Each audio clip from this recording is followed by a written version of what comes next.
Think about the QS. I think QS is a professional working within construction industry concerned with construction cost and the contracts. Calculus money, also the specific project for the beginning of the project to the end of it. Otherwise, the QS will manage the cost, meanwhile achieve the standard and quality.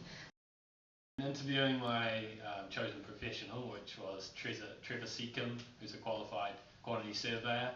I asked him to take me through one of his key roles that he performed on a regular basis. From his response, my understanding of one of his key roles is that he would focus on producing a document. This document would contain all the details of the house, the proposed build, which includes every single item and every single quantity of that item required.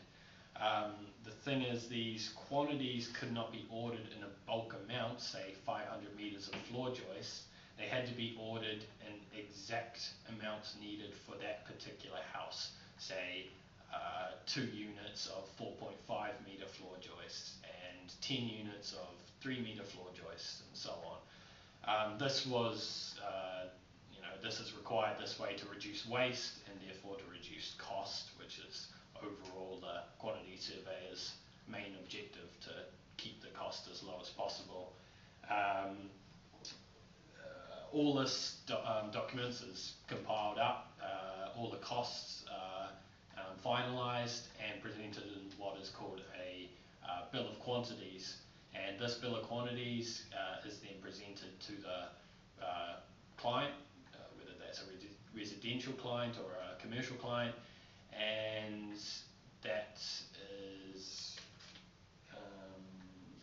that's pretty much it. And the whole process can take a couple of months. It's a very long process.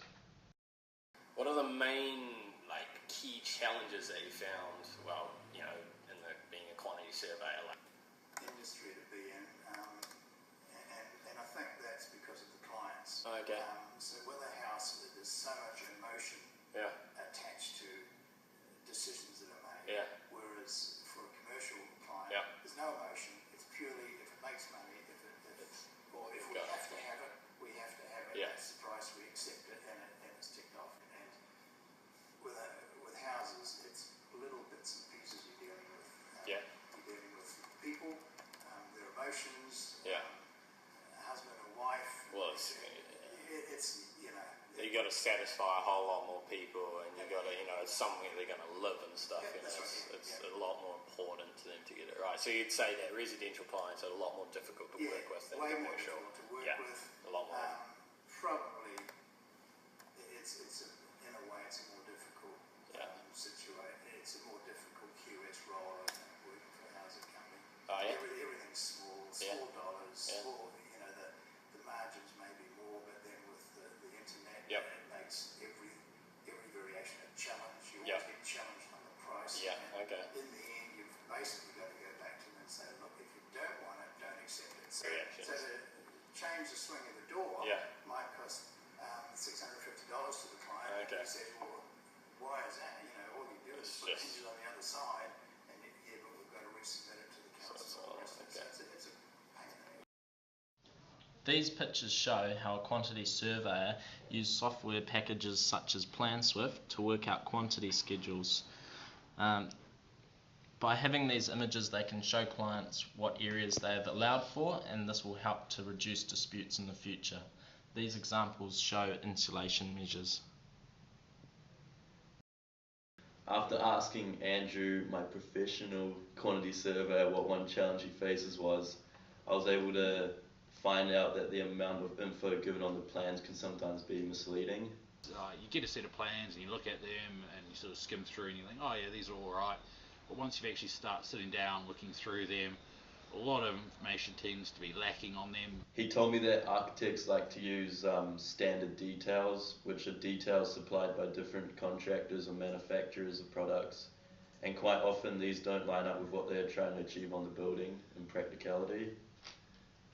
So because that's the main thing, being a main contractor and doing all this pricing, so you've got to make sure that what you're pricing in the detail is actually physically possible to be built.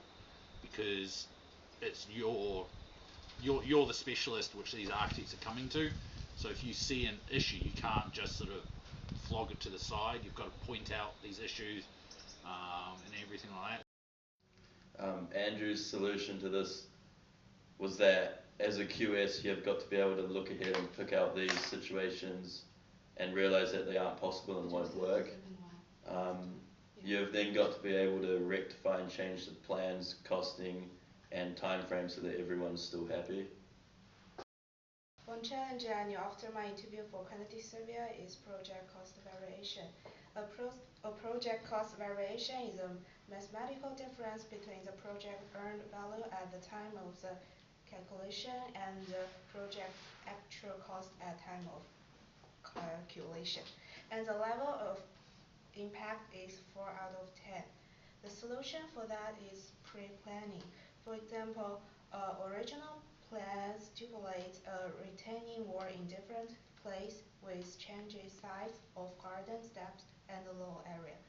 Furthermore, pre-planning can usefully reduce the rate of project cost variation. Also, this is a save time and save cost method. I found the general role of a construction manager is to oversee and lead a construction project. They are there to ensure the project is completed to the required specifications within budget in the given time frame and make sure everyone within the process is safe and happy.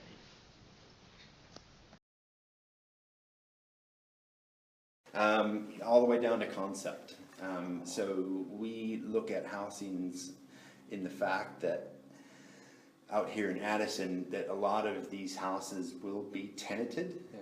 So they bring me in right at the beginning during the concept phase in the drawing up of plans to see if there's anything that we can make the house easier to build that's not going to be needed.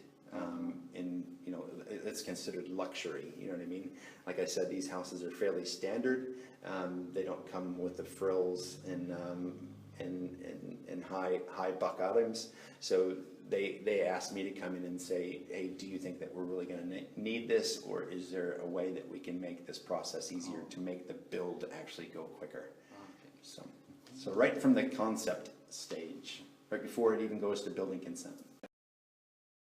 Tim O'Leary works on McCrane Commercial Construction. He is currently responsible for 6 projects and visits them weekly to go over the construction program, which covers his problems for the current or future. So a common problem that he faces is keeping the program running to time and sticking within the budget. To manage these problems, he expands all possible problems that may arise and creates contingency plans and constant monitoring of all the processes and stages. If a job's well planned in the early stages, and there's an understanding of what is in the ground, a very good structure designed by the architect's done his work and done good coordination on all the services, so that's mechanical, electrical. If all those things are coordinated well, then the chances are the job will run quite smoothly. But if it's a fast-track project and the ground conditions are not checked quite so well, and you have issues in the ground, then that can cause problems. And you've got to solve those really quickly, because you've got to make sure that someone has coordinated all those issues right from day one, and then it limits the amount of things you've got to solve later on. What I found from my interview is that 2 of the main challenges for a construction project manager is time frame and budget. These 2 challenges actually coincide. If variations arise in a project that deviate from the original plan, an extension in time frame and budget may be necessary. Variations are a very common occurrence in a project unless there is adequate communication with the client. The second question was what are the key challenges that you face every day, like the time frame, if that is always... Well, that's the biggest thing. The biggest thing is the time frame and budget. Yeah, okay. And both affect each other. Yeah. So if you can get within the time frame, then you're going to come under budget. You've also got, that's what I'm saying with the variation. So unless you have a good relationship with the client and you're in constant communication, these variations is going to affect the time frame. And if you are constantly speaking to the client, they're going to be asking questions when you come in at deadline. Why is it more? Why is it taking longer? So it's important that you nail everything down as you go. Any variation, if it's going to affect the time, you agree that with the client. thing that comes to mind before that is published. Because we're judged on KPIs. Right? So at the end, it's everything from the time it takes us to respond to the job, the time it takes us to do the job, the quality of the job, how we respond with any callbacks. We get scored on that. So at the end of every contract, when the contract's up for renewal, if we fell well done because we're not keeping in touch with client, because we're not coming in time, that's going to affect the chances we get